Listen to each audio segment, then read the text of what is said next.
The Theory and Algorithms group here at Bristol, we go all the way from quantum computing, a particularly exciting area for the future, to my own personal interests, which is streaming algorithms. This means algorithms for dealing with data that arrives at some alarming rate, perhaps through an internet router or through some telecommunication system.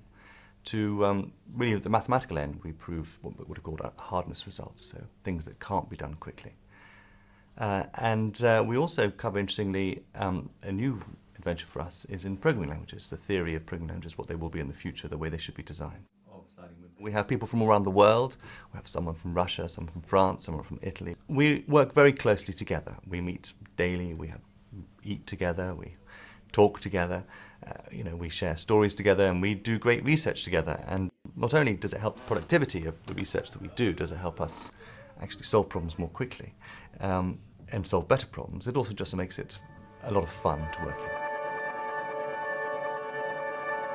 Because the world is changing so rapidly, and that the mathematical questions we need to answer now are different from the ones we needed to answer 20, 30 years ago, because theory is inspired by practice. We look at the world and we see the mathematical questions that need to be answered in relation to the world.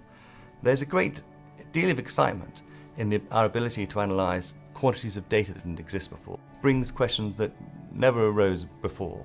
How do we analyse networks of not tens of people or hundreds of people, but hundreds of millions of people, or maybe even billions of people in the future? And one of the main focuses of this research group is the question of how do we deal with the problem of scalability. We live in an age of algorithms.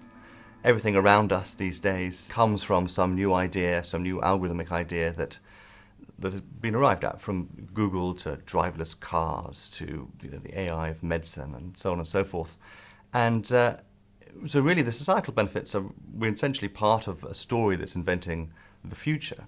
But also my own personal interest is perhaps more on the mathematical side.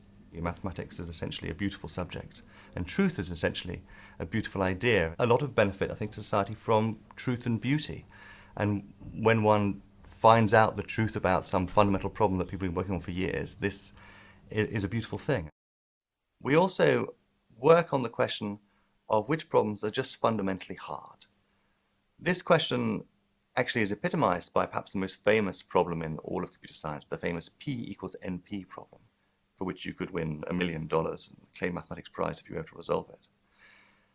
And in general, these questions are difficult to solve, but I'm particularly pleased that recently we were able to address the question for simply multiplication of two numbers. We were able to show that the problem of trying to multiply two numbers, when they arrive in a stream as a particular mathematical formulation, can't be solved faster than a certain speed. This, in some way, is the first progress on the complexity of multiplication that's been made since the Rhine papyrus of 4000 BC. So this was a lot of fun for us. So there are really two sets of motivations I would feel for someone working in the area of our research group. I think the one that gets us out of bed in the morning is really the beauty of the mathematics, the beauty of the ideas that one might come up with, the excitement of having solved some problem. But of course, what perhaps makes you happier in the afternoon is the idea and the realization that this new thought you've come up with, this new method you've devised, can really be applied to change people's lives potentially. We're very much at the mathematical end, so there's a few steps between us and the application. But nonetheless, when you realize that maybe those steps could be taken and that maybe actually could have some significant effect, then that perhaps helps you go to bed well at night time. So there are two sets of motivations, but if I'm very lucky, one gets both of them.